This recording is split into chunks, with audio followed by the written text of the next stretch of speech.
Hello everyone and welcome to Module 5, NIL Compliance. This video is going to focus on the NCAA rules regarding a student athlete's right to monetize their NIL.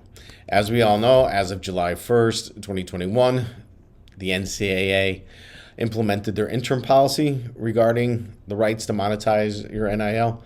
And in that policy, the NCAA said a few different things. Number one, if your state has a law on the books regarding a student athlete's right to monetize their NIL, well, then you can follow that law. And if you follow that law, you will not be in violation of any NCAA rules or bylaws. However, the second part being, what if your state does not have a law, does not have an NIL law on the books?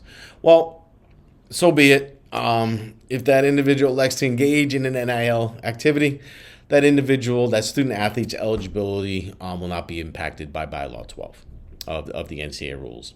And that Bylaw 12 is the amateurism and athletics eligibility. So, if you have a law in your state, great. If you don't have a law in your state, okay, no big deal. What the rule also said is that if you're a student athlete and you want to engage in NIL deals or seek NIL deals, you can have an agent or an attorney represent you in that activity. And having that agent or attorney represent you will not violate any NCAA rules. And they kept on the books everything else, right? Everything, nothing really besides that changed. All other NCAA bylaws, including any rules on the books regarding pay for play, getting paid for playing on the court, pitch, field, whatever it is, those were still on the books. Student athletes still can't get paid. All the regulatory rules are still in place, from recruiting to scholarships, everything else. Those are still on the books. It also said that if an individual reports any NIL or sees any NIL activity that's suspicious, you need to report it to your institution. All right, so this law came on the books in 2021, and student athletes started to monetize their NIL. The first year alone, student athletes received just under $1 billion with regards to NIL activities. From the University of Texas, Quinn Evers secured $4 million in NIL, and Paige Beckers from UConn, she secured more money than she would have made in a WNBA max contract. All right, so it started to work. All right, but like anything, once there's a rule on the books, or not on the books, so to speak, people try to find loopholes and try to create opportunities that really weren't the intent. And one of those things that was created were these things called collectives. All right. So in May 2022, about a year later, the NCAA put out a warning regarding collectives. Collectives meaning are a situation where prominent alumni or influential supporters of a university come up with a pool of money to help fund NIL opportunities for student athletes within a specific school, right? So, they established this fund so student athletes can tap into it. Was that really the intent of these NIL laws? I don't know, but this is what happened, though. These collectives came about. So, in reaction to that, the NCAA put out a warning regarding collectives. Why? Well, 200 collectives were formed nationally within a very short period of time, and they started distributing a lot of money to student athletes, mostly to football and basketball players to attend a single university. And this wasn't the intent of the NIL laws that went on the books. All right, these collectives started to look like pay for play. The May rule addressed it, but didn't really do anything to prevent the collectives from getting involved in any recruiting. Right, so it warned, said, "Oh, we see what's going on here, but we're really not going to do anything about it." And the NCAA rule really didn't work in the end. So in October 2022, a few months later, they implemented another rule, so to speak. And a little suspicious about this rule, right? And this rule said that athletic department staff members, all right, so anybody within the athletic department, are prohibited from representing a prospective student athlete or an enrolled student athlete in any marketing of their student athlete abilities or reputation. The hell does that mean? It went on to say that student athletes may not use their athletic skills for pay in any form, which was the rule, the pay for play rule. You can't get paid for playing on the pitch, court, or field. right? And additionally, institutions may not compensate a student athlete in exchange for the use of their NIL, right? So the school can't give you money to use your Bella Figura, for just to use your name, image, or likeness.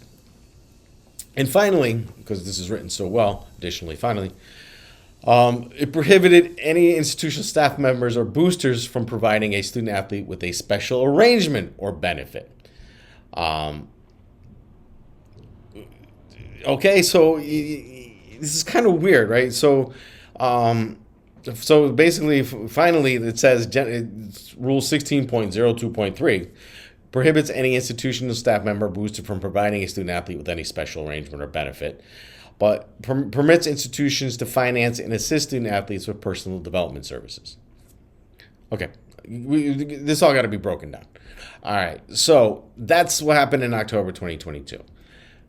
Strictly speaking, this rule didn't do much except restrict the role of the schools to serve in securing and facilitating NIL deals for their athletes.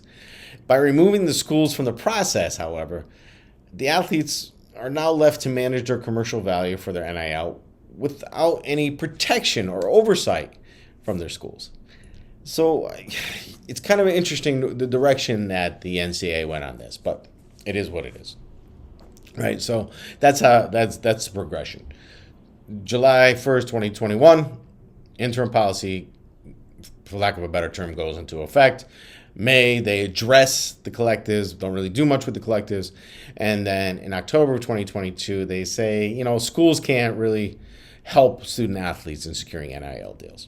All right, so that leads us with the rules that we have now that you as student athletes and you as sports managers need to be aware of. All right.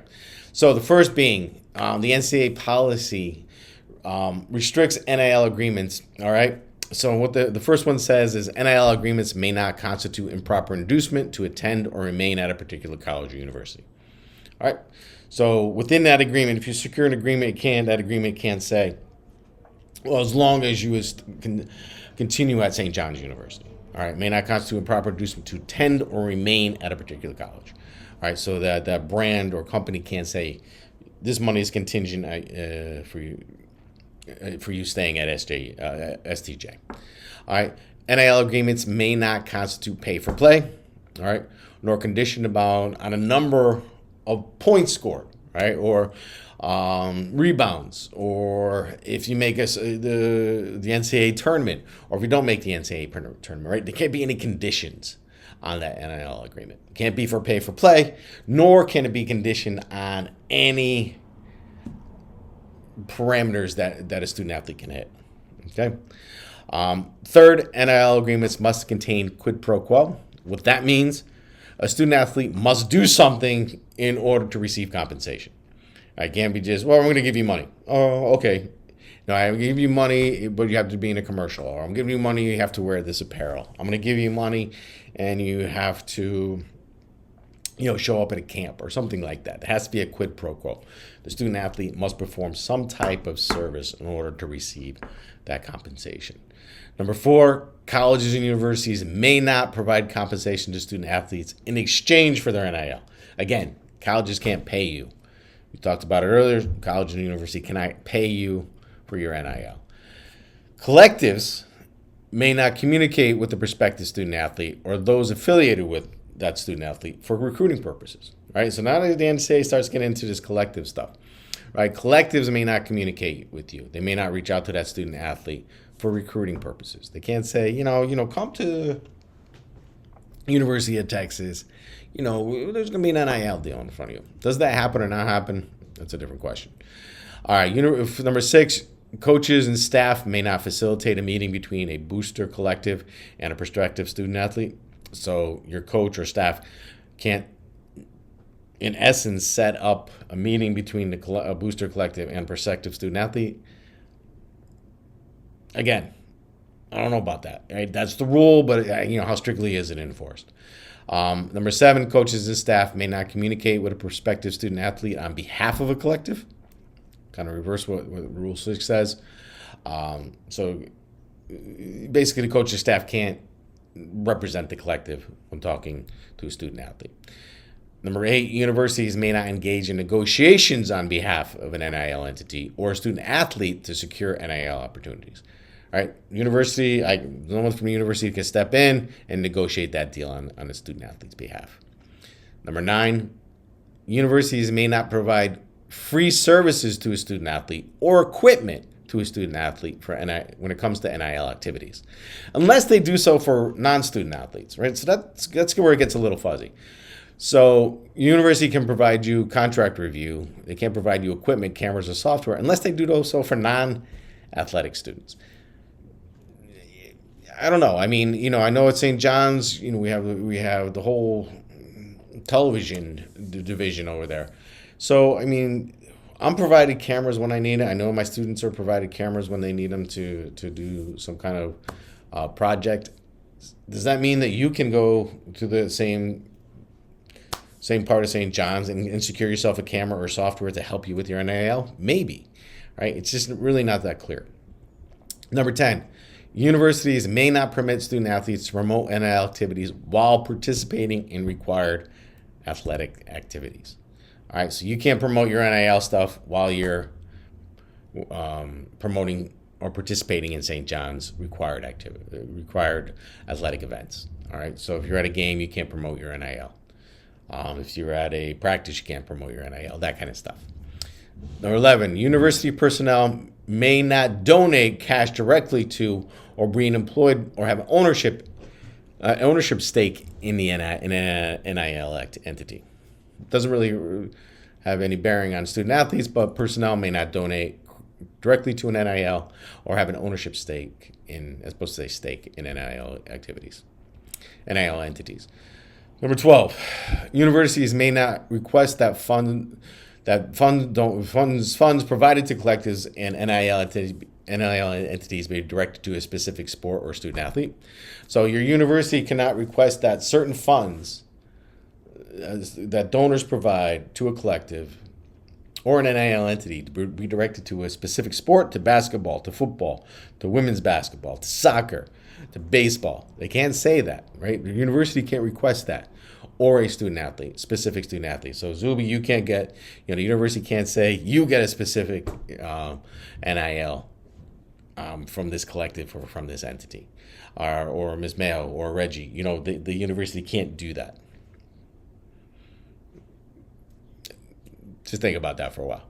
All right, and finally, universities may not provide tickets or suites as an incentive to provide funds to an NIL entity.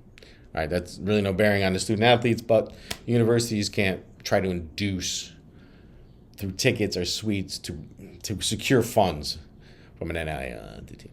Okay, so that's basically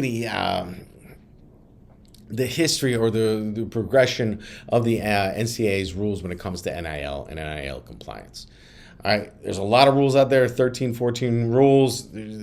Some of them aren't very clear. Some of them are clear. Pay for play is clear, right? That's an NIL rule. Pay for play is clear. But some of these other things aren't as clear. And do the schools, the universities, the collectives really follow the rules? But that's something that's more of a discussion-based thing. So here we go. This is the first video for Module 5. Again, take any question. If you have any questions about any material, we'll discuss it on Friday. Or in the interim, you can always call me, text me, or email me your question. All right? Thank you. Take care. I'll see you soon.